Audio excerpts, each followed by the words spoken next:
Three rule changes in the world of investing just happened, and on their own, each one sounds like good news for you.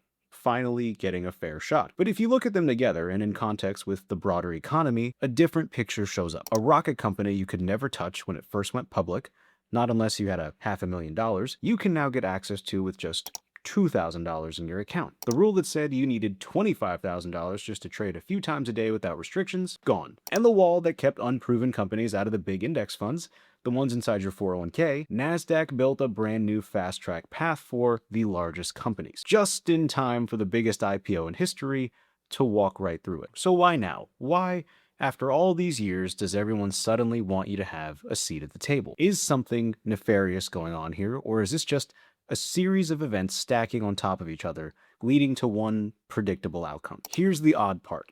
Reporting says SpaceX basically asked for the rule change, that fast index inclusion was a condition for where it chose to list, and Nasdaq changed its rules to win that deal. The gate didn't just swing open with the wind. Somebody asked for it. And when you stack that on top of the bigger economic picture, which I'm going to walk you through in a second, what you get is an environment that's setting the stage for one of the largest asset bubbles we've ever seen, and the kind of crash that has historically hurt the people who showed up last. So how do you protect yourself? Step one is the same as always. Get informed. Let me show you the picture. The US government's debt is now $39 trillion and counting. There are really only three ways to bring a number like that down. One is to cut spending. Politically, almost nobody gets elected promising that. Two, raise taxes. Good luck even getting on the ballot with that idea. Or three, inflation. Print more money and let the debt shrink as a burden over time. Which one do you think our politicians are going to reach for? So far, all signs point to number three. And here's what inflation means for you. When more money gets printed, asset prices keep climbing. So as someone trying to build wealth, you've really got two choices. Invest and watch the number go up, or don't invest and watch your money buy less and less every year. Most people faced with that choice will make the same call. Okay, I'm going to invest. Now here's the challenge. When markets run hot, a correction usually follows. And the higher the market climbs, the bigger the drop when it comes, which means the people who showed up last lose the most, particularly in euphoric parabolic price action, otherwise known as conclusions of bull markets. So that's the setup. Gates flung open, money pushed towards risk, the biggest IPO in history landing right in the middle of it, retail interest spiking, all on top of a mountain of debt the easiest way out of is to inflate. I'm not here to scare you. I'm here to show you the setup as I see it. The same one I'm looking at with my own money on the line, so that by the end of this video, you see it too. So why does this matter to you right now? You see it. It's the biggest single company trade of the decade. SpaceX goes public on June 12th. Everyone you follow is going to be talking about it. Your group chat is probably already lighting up, and the entire system, the brokerages, the banks, the headlines, it's all engineered to make you feel like you're about to miss the train. I got over 1 million views on TikTok in the last 60 days. Most of those came from SpaceX content. That feeling, that I need to get in now feeling, is the single most expensive emotion in investing. Honestly, any emotion in investing is expensive. It is the feeling that shows up at the exact moment the people who got in early are looking to hand you the bag with. So the stakes are simple. You can walk into the next few weeks as the person the hype is designed for, the one who buys high because everyone said to, or you can walk in as the person who understands the machine, sees the timing, and decides on purpose instead of high on adrenaline and emotion. I know which one I'm trying to be, but by the end of this video, you have everything you need to choose for yourself. Here's my thesis. The market is being opened up to regular investors right now. The market is heavily concentrated into tech, specifically AI companies. New AI-centric companies are going public. This is happening at a time where interest is at peak levels, which would likely mean peak prices. And that pattern historically tends to show up late in a market cycle, not early. When the hardest to reach assets get easy, when the rules loosen, when everyone is an investor, it's a sign we're close to the top of the excitement rather than the bottom. I want to be careful here because this is where most people get it wrong. I am not telling you the crash is next week. I'm not telling you to sell everything. I'm not even doing that. Late cycle is not a date on a calendar. These conditions can run hot for months. People have been saying AI is a bubble, and the market just keeps going up. What I'm promising you is this. By the end of this video, you'll understand exactly what changed in terms of access for regular investors, the broader picture this is happening in, and what happened in previous setups like this. I want you to be clear-eyed instead of getting played, because if you are informed, you are not fearful or greedy. Therefore, because you are the expert in your own life, you will make better decisions for yourself. Let's get into it. Here we go. My name is Raj. I talk about money. And after a few macro market cycles and several cycles in crypto, I know what market cycles feel like, and I believe the fun, euphoric part is on the horizon. There is going to be a lot of noise about SpaceX and these rule changes over the next few weeks, and then even more once it goes live and the price volatility hits. It's going to be fun, and it'll be easy to get lost. Some of you will make money, some of you will lose money. May the odds be ever in your favor. You should know nothing here is financial advice. This is really a, hey, we've seen this before, I'm just telling you now, and hopefully you remember when the fireworks happen. Now, before I show you the open gates, I need to reframe one thing, because if you get this wrong, it doesn't serve you long term. Open access is not a bad thing. The fact that a regular person can now buy into a company like SpaceX or trade without a giant cash minimum is in a lot of ways good. For decades, the best opportunities will walled off for the wealthy, and tearing down those walls is something I'm okay with. So this is not a video about how access is a trap. Access is good. The timing of the access leading up to the largest IPO in history after a ridiculously AI-driven market run-up, that's a little different. You're allowed to be happy the gate is open and curious about why it's open right now. So here are the 4 key parts we need to get airtight. Number 1, Fidelity cut the minimum needed to get into the SpaceX IPO from as much as $500,000 to $2,000. That's a drop of about 99.6%. Why? Because SpaceX itself decided to reserve up to 30% of its offerings for regular investors, when a normal IPO gives regular people more like 5 to 10%. So there were suddenly a lot more shares to go around, and Fidelity dropped the requirements to match. Number 2, if you wanted to actively day trade an account, you needed $25,000 sitting in it. That was the pattern day trader rule. As of June 4th, it's gone, though your brokerage may take a few weeks to flip the switch. The SEC approved removing it, and the $25,000 floor on the whole pattern day trader label went with it. Number 3, this one got the least attention, and it might be the most important. The rules that keep unproven money losing companies out of the big index funds got a little grease. Here's the specific version, because the details matter. About 15 trading days after SpaceX goes public, it's expected to enter the Nasdaq 100. So if you own a Nasdaq 100 fund, something like QQQ, which a lot of people hold in their 401k, a sliver of this rocket company is landing in your account automatically, whether you choose it or not. And here's the unusual part. The S&P 500 looked at the same situation and said, no. They held firm on their rules, so even the people who build these indexes are split on whether letting SpaceX in this fast is a good idea at all. Profitability is also a key factor. Number 4, all of this is happening on top of a national debt that just crossed $39 trillion. The interest alone on that debt is projected at over $1 trillion this year, about $7,700 per household, only to cover interest. Meanwhile, interest rates are still high, which means that the easy money party that usually fuels this kind of euphoria isn't even fully running. Now here's where it gets interesting, because the question isn't what happened, it's why it all happened at once. So let's connect them. Why lower the bar in multiple areas at the same time? Let's start with who benefits. When Fidelity drops its minimum to $2,000, who gains? More buyers for the IPO.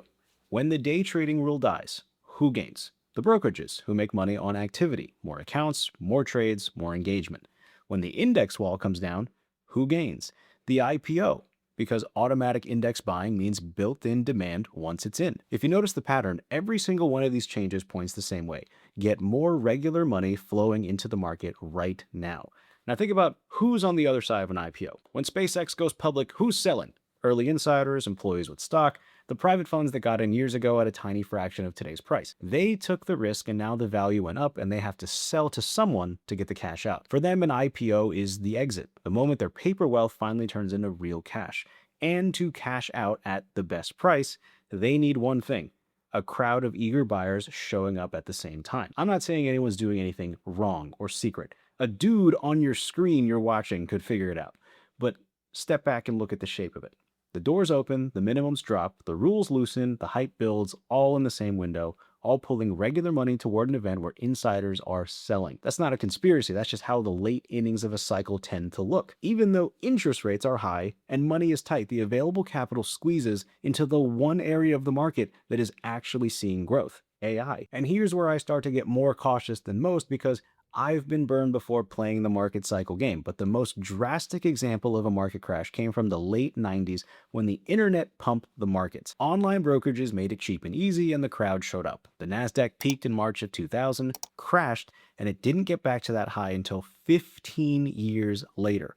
So the person who showed up last, the most excited one, the one who finally got in right at the top, didn't just lose money for a year, they waited a decade and a half to break even, if they held at all. And more recently, The Coinbase IPO happened in April of 2021, and Bitcoin dropped in the months that followed. Now, I'm not telling you SpaceX is pets.com. SpaceX is a real company with real revenue and the best rocket business on Earth. That's the opposite of a .com company with no sales and no plan. So this is not exactly the same. But the setup around it, the lower restrictions, the crowd rushing in, the new economy story, the last money showing up at the most exciting moment, that part rhymes, and that's the part I want you to notice. But this time we have interest rates that are still high and the government is drowning in debt. Normally that kind of retail euphoria runs on cheap money and easy times. That is a new variable. Now let me argue the other side, honestly, because if I only give you my view, I'm not being straight with you.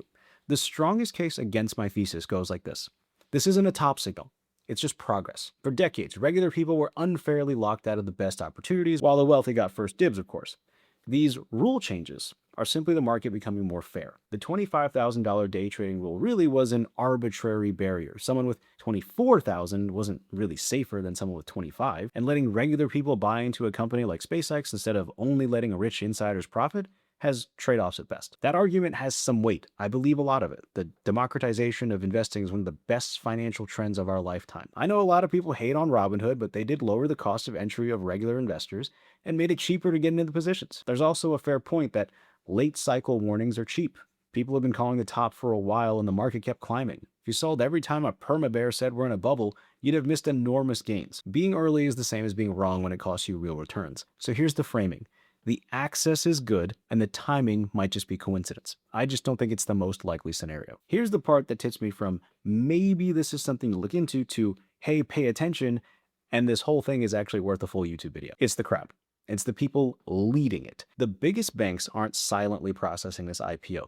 The head of JP Morgan, Jamie Dimon, is personally pitching SpaceX to more than 2,500 of the bank's wealthiest clients in a single live event, simulcast to about 90 locations across 26 states. When, logically, would something like this happen?